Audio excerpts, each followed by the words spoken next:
저는 오늘 본문의 말씀을 가지고 흠없게 보존할 것, 이런 제목으로 하나님 말씀을 증거하도록 하겠습니다. 인간의 구성에 대해서 신학적으로는 이분설과 삼분설이 있습니다. 이분설은 인간은 영혼과 몸으로 구성된다는 입장이고, 삼분설은 영과 혼과 육으로 구성된다는 입장입니다. 그러나 제가 볼 때 이분설을 주장하든 삼분설을 주장하든 신앙생활에 있어서 그렇게 문제는 되지 않는 것 같아요. 이분설의 입장에서도 영과 혼과 육을 해석하는데 문제가 없고, 또 삼분설을 가지고 해석하더라도 그렇게 문제는 없는 것 같아요. 우리 총신대학교의 성경 신학자였던 박연선 교수님은 영과 혼에 대해서 이렇게 분류했습니다. 영은 종교윤리적인 작용을 하는 것이고, 혼은 일반 지각 작용을 하는 것이다 라고 얘기를 했어요. 이렇게 해석할 때에 오늘 본문에 나오는 영과 혼과 육을 이분설로 보아도 되고 삼분설로도 볼 수 있다는 거예요. 저는 오늘 이분설이 맞느냐 삼분설이 맞느냐를 얘기하는 것이 아니라 세 가지를 보존하자는 의미로 설교를 하려고 합니다. 첫 번째는 몸을 흠없이 보존해야 합니다. 23절을 제가 한번 읽겠습니다. 평강의 하나님이 친히 너희를 온전히 거룩하게 하시고 또 너희의 온 영과 혼과 몸이 주 예수 그리스도께서 강림하실 때에 흠없게 보존되기를 원하노라. 주 예수 그리스도께서 강림하실 때에 흠없게 보존되는 것이 세 가지가 있죠. 그 첫 번째가 무엇입니까? 몸입니다. 몸. 이 데살로니가라는 지역에서 바울은 전도로서 많은 열매를 맺었습니다. 그런데 유대인들의 핍박이 극심했습니다. 거기다가 바울의 건강이 악화되었습니다. 데살로니가에 있는 유대인들이 폭동을 일으킵니다. 그래서 바울이 아덴까지 도망을 갑니다. 이런 환경에서 데살로니가에 있는 교인들에게 용기를 주기 위해 쓴 성경이 바로 데살로니가 전서입니다. 오늘 본문에 이 몸이라는 단어가 나오죠. 이 몸은 인간의 육체를 가리킵니다. 즉 우리 육체가 예수님께서 재림하실 때까지 건강하게 보존하라는 의미를 가지고 있습니다.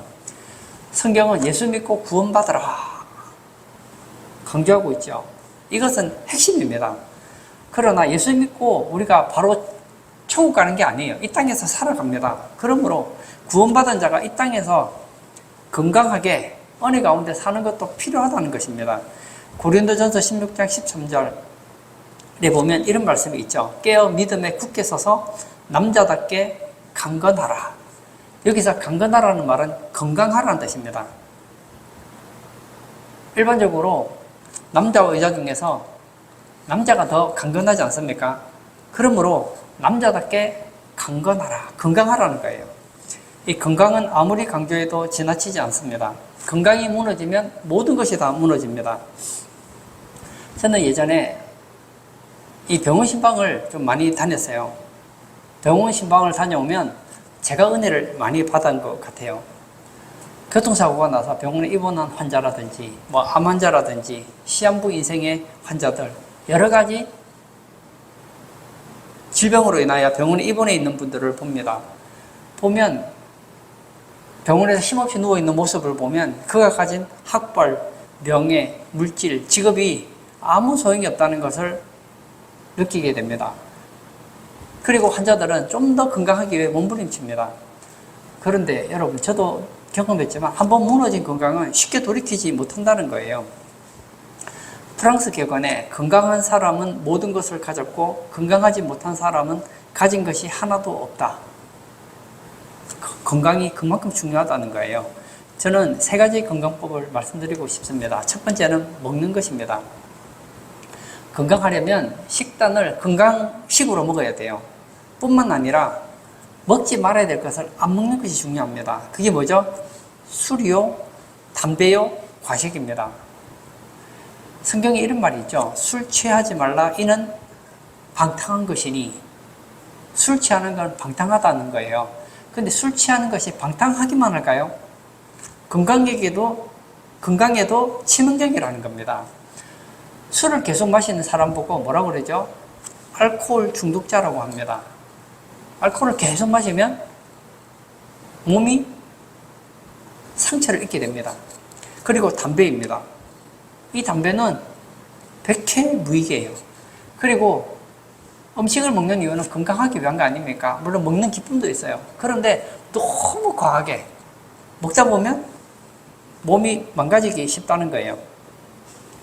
그러므로 오늘 예배 참석하신 사랑하는 성도님, 저는 우리 성도님들이 너무 인스턴트 음식 드시지 마시고 너무 몸에 해로운 음식을 드시지 마시고 좀 건강한 음식, 그리고 세 가지는 절제하셨으면 좋겠어요. 술, 담배, 과식. 술, 담배는 아예 끊어버리시기를 바랍니다. 두 번째는 운동입니다. 디모데전서 4장 8절입니다. 육체의 연단은 약간의 유익이 있으나 경건은 범사에 유익하니 금생과 내생에 약속이 있느니라. 이 디모데전서 4장 8절 상반절에 보면 육체의 연단은 약간의 유익이 있다고 했습니다. 여기서 연단은 바로 운동을 말하고 있습니다. 육체 운동은 약간의 유익이 있대요. 그 유익이 무엇입니까? 이 땅에서 건강하게 살아가게 한다는 거예요. 저는 젊은 시절에 운동의 필요성을 느끼지 못했습니다. 아프지 않으니까요. 그런데 운동을 하지 않다 보니까 제가 오랫동안 요통 때문에 고통을 당했습니다. 저는 운동을 굉장히 싫어하는 사람이었어요. 요통 때문에 어쩔 수 없이 운동을 했어요. 하다가 좀 괜찮아지면 또 운동을 안 해요. 그러면 또 요통이 찾아오는 거예요. 허리에 통증이 찾아오는 거예요. 여러분, 운동하지 않으면 몸에 여러 가지 근육이 약해지고 그러다 보면 몸이 아프기 쉽다는 거예요. 제가 부교육자 시절에 허리 요통이 너무 심해서 고통을 당할 때 신방을 가잖아요. 신방을 가면 보통 바닥에 앉아서 예배를 드리잖아요. 저는 의자에 앉아도 허리가 아픈데 땅바닥에 앉으니 얼마나 허리가 아픈지 모르겠어요. 막 등에서 땀이 흐르는 거예요. 아, 건강이 무너지면 교회 봉사하는 것도 참 힘들겠구나 하는 걸 많이 느꼈어요. 세 번째는 신앙생활입니다. 잠언 4장 22절에 보면 그것은 얻는 자에게 생명이 되며 그의 온 육체의 건강이 됨이라. 여기서 그것은 말씀입니다.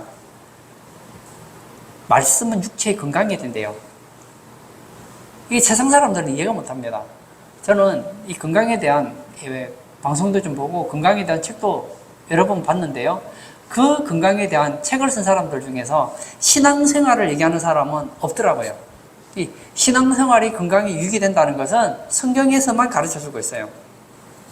에베소서 6장 10절에도 끝으로 너희가 주 안에서와 그 힘의 능력으로 강건하여지고, 주 안에 있을 때 강건하여진대요. 여러분, 신앙생활에 가장 목숨 걸고 하는 사람들이 있죠. 교회에서 목사님들 아닙니까? 한국인의 수명 정부 발표의 1장수자가 누구입니까? 목사입니다. 여러분, 목사가 뭐하는 직업입니까? 사람을 상대하잖아요. 교회는 뭐하는 곳이라고요? 죄인들의 집합이라고 하잖아요. 죄인들을 상대로 목회하는 거 쉬운 거 아닙니다. 스트레스 많이 받아요. 그러면 생각해 볼 때, 아, 목사님들이 단명해야 될 것 같은데 이상하게 목사님들이 더 오래 살아요. 저는 다른 목사님들은 제가 말하지 않겠어요. 저를 한번 예를 들어 볼까요? 제가 너무너무 스트레스를 많이 받을 때 저는 말씀을 묵상해요. 하나님이 내게 주신 그 은혜로 말씀을 묵상을 해요. 하다 보면 마음에 있는 그 스트레스가 확 풀려나가는 거예요. 스트레스는 만병의 근원이라고 하지 않습니까? 마음의 근심은 뼈를 마르게 한대요. 마음의 즐거움은 양약이랍니다. 보약이래요. 그런데 하나님 말씀을 가까이 하다 보면 내 안에 있는 스트레스가 쫙 사라지는 거예요. 그리고 기쁨이 찾아오는 거예요. 그뿐만이 아닙니다. 스트레스 받을 때 기도하잖아요. 기도하면 기도하는 가운데 하나님께서 나를 위로해 주시는 게 느껴져요.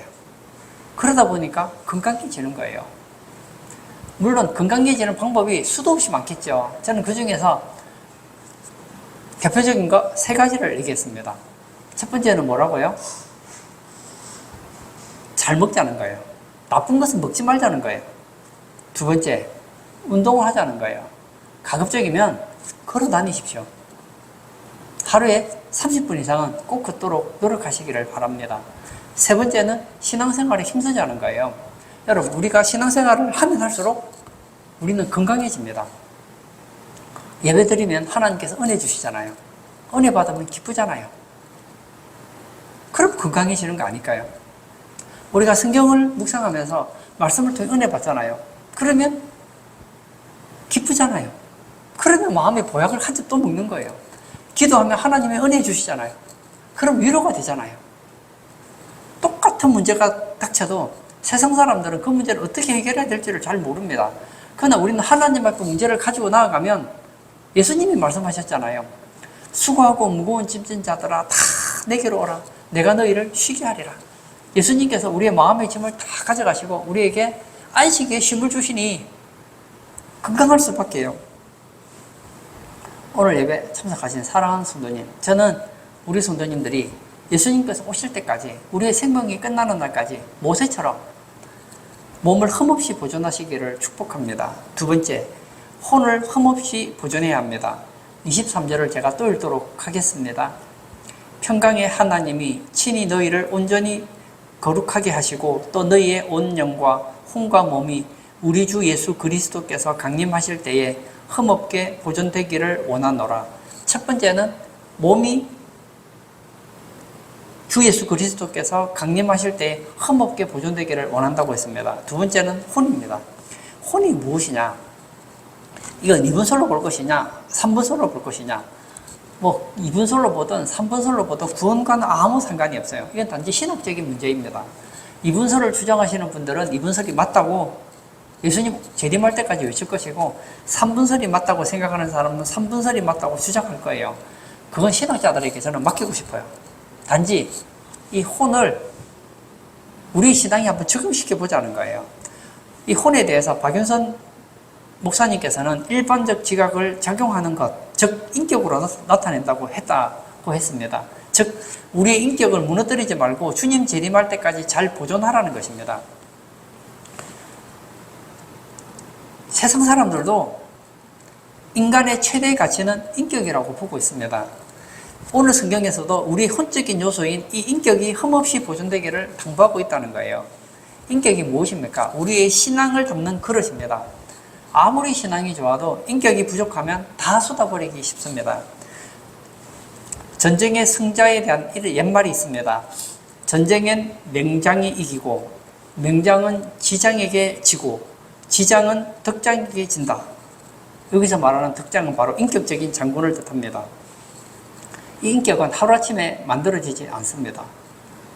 제가 예전에 요통으로 고통당할 때 하루 운동한다고 몸이 좋아지지 않더라고요.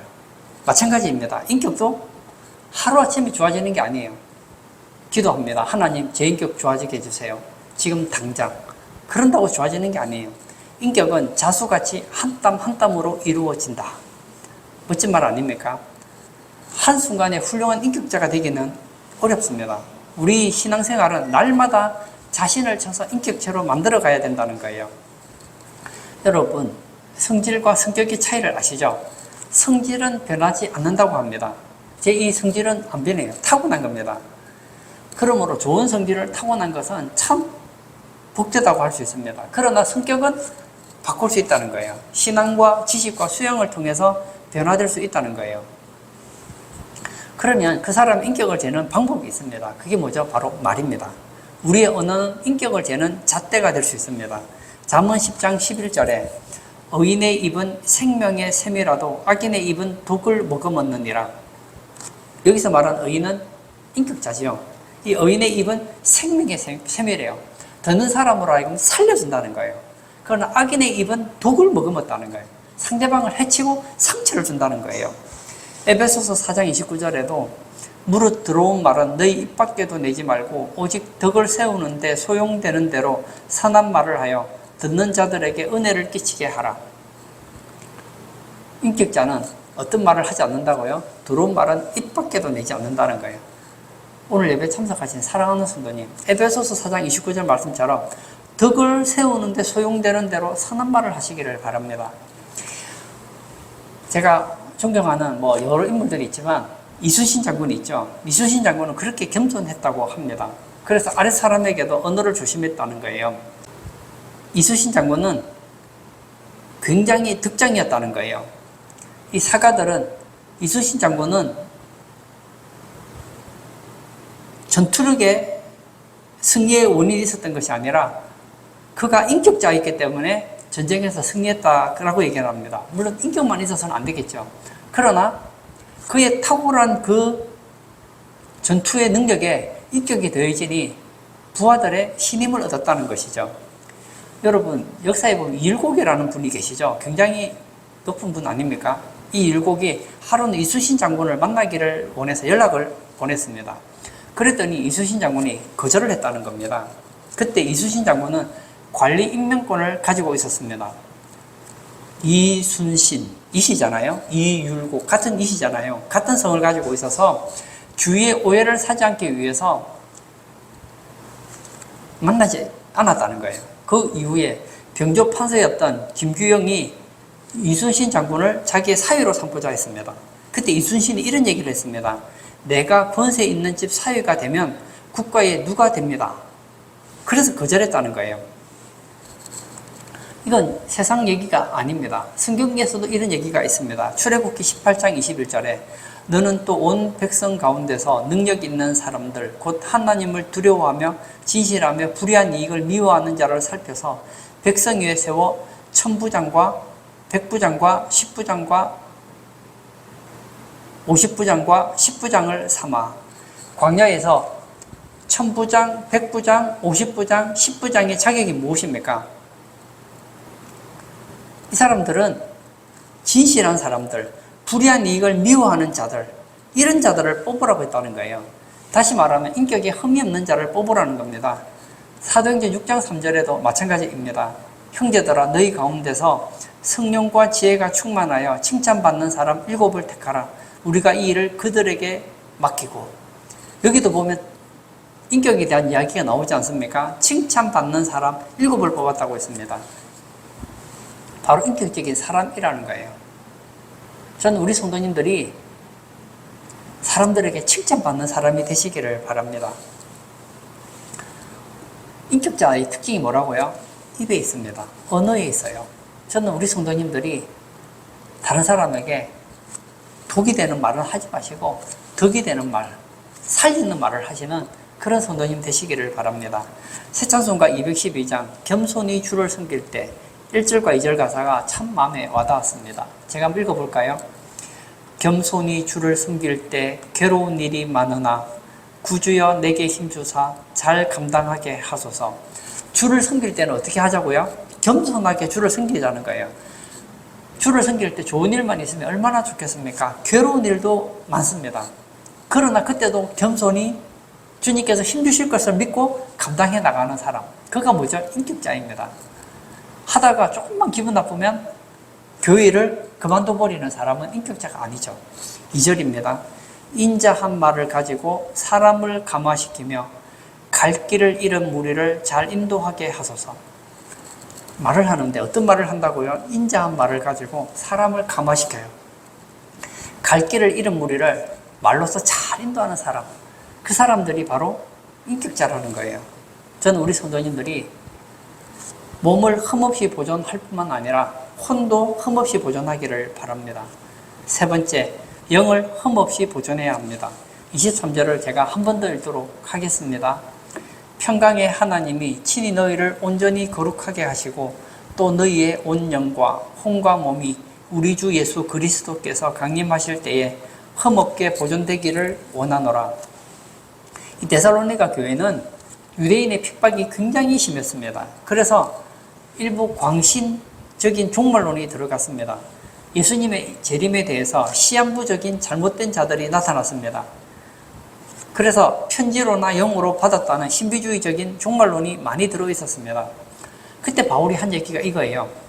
배교와 적 그리스도가 나타나기 전에는 예수님이 재림하지 않는다는 것이죠. 그러니 예수님이 재림하기 전까지 영과 혼과 몸을 잘 보존하라고 얘기하고 있습니다. 여기서 영은 무엇일까요? 이 박연성 교수님은 영을 종교윤리적 작용이다, 쉽게 말하면 신앙이다 얘기했어요. 우리 주님께서 재림하실 때까지 신앙을 잘 보존하라는 겁니다. 바울이 우리에게 보존하라는 거 세 가지가 있다고 그랬죠. 몸과 혼과 영입니다. 몸은 뭐죠? 육체의 건강입니다. 혼은 뭐죠? 인격 관리입니다. 영은 뭐죠? 신앙 관리라는 거예요. 근데 이 시대는 신앙생활을 하는 것이 상당히 어렵습니다. 신앙의 위기라고 할 수 있습니다. 그 이유가 많지만 저는 두 가지를 얘기하고 싶습니다. 첫 번째는 세속화입니다. 세상 살기가 너무 좋습니다. 그래서 기도의 필요성을 느끼지 않습니다. 예배가 중요하지 않게 됐어요. 예전에는 제가 어릴 때는 별로 재밌는 게 별로 없었어요. 그래서 교회 가서 학생들끼리 모여서 피아노 앞에서 봉송 부르고 기타 치면서 노래 부르면 그렇게 신났어요. 요즘에 뭐 그런 거 관심 있나요? 그것보다는 유튜브 보고 게임하는 게 더 재밌지 않습니까? 그러다 보니까 교회가 점점 멀어지는 거예요. 예전에는 아프면 병원에도 가야 되죠. 그런데 병원에서 못 고치는 병이 많으니까 하나님께 살려달라고 기도를 매달렸습니다. 근데 지금은 의술이 많이 발달했어요. 물론 다 고치지는 못해요. 그러나 예전에 비해서는 의술이 굉장히 발전한 거 사실입니다. 그러다 보니까 건강에 문제가 생기면 하나님께 기도하기보다는 의사를 먼저 찾게 되는 거예요. 자꾸만 세속화가 되는 거예요. 예전에 제가 읽었던 책 중에 고구마 전도왕이라는 책이 있었습니다. 이 고구마 전도왕 집사님은 전도를 굉장히 열심히 하는 왕이었습니다. 그런데 이 집사님이 수요 예배 때는 무슨 일이 있어도 교회 가서 예배를 드렸다는 거예요. 그분이 책에 이런 얘기를 했습니다. 자기는 수요 예배 때 대통령이 오라고 해도 안 간다는 거예요. 물론 뭐 대통령이 부를 리도 없겠지만 그 이유를 이렇게 얘기하는 거예요. 대통령의 임기는 5년밖에 안 된다는 것이죠. 5년이 지나면 끝난다는 거예요. 그러나 하나님은 영원하시기 때문에 수요일 5시 이후에는 약속을 안 한다는 거예요. 야, 너무 멋있습니다. 나중에 이분이 또 목사님이 되셨어요. 또 한 가지가 뭐죠? 혼합파입니다. 이 시대는 종교다원주의입니다. 신앙이 무너져 버렸어요. 예전에 제가 어릴 때는 모든 종교는 자기 종교에만 구원이 있다고 믿었습니다. 불교 믿는 사람들은 불교를 믿어야만 구원받고, 이슬람교는 이슬람교만 믿어야 되고, 유대교는 유대교만 구원이 있고, 기독교는 기독교만 구원이 있었어요. 그런데 이 시대는 어떤 특징이 있습니까? 모든 종교에는 구원이 있다는 거예요. 그래서 이런 사상을 가지게 되면 교회 다니다가 쫙 어려운 일 닥치면 종교를 바꿔버리는 거예요. 왜 꼭 교회 가야 됩니까? 불교에도 구원이 있고, 천주교에도 구원이 있고, 이슬람교에도 구원이 있고, 뭐 온갖 종교에 다 구원이 있는데요. 오늘 본문에서 사도 바울은 영과 혼과 몸, 주님이 재림하실 때까지 보존하라고 했습니다. 이 시대는 주님이 오실 때가 너무나 가까워졌습니다. 마태복음 24장에 예수님께서 재림하실 모든 징조들이 거의 다 나타났어요. 다니엘서 12장 4절에 보면 이런 말이 있어요. 다니엘아, 마지막 때까지 이 말을 간수하고 이 글을 봉함하라. 많은 사람이 빨리 왕래하며 지식이 더하리라. 마지막 때의 특징은 지식이 더하는 거예요. 지금 지식이 얼마나 지식이 더하는지 모릅니다. 저는 예전에는 내 밑에 후배들보다는 내가 지식이 있다고 생각을 했어요. 그런데 시간이 지나면 지날수록 젊은이들을 따라갈 수가 없는 거예요. 예전에는 부모님들이 자식들이 가지고 있지 않은 지식을 가지고 있었기 때문에 권위를 가지고 말을 할 수 있었어요. 여러분 요즘 유튜브 보십시오. 제가 볼 때 나이가 한 20대, 30대밖에 안 된 사람들이 저보다 많은 지식을 가지고 있어요. 어떻게 공부를 그렇게 할 수 있었을까요? 인터넷 때문입니다.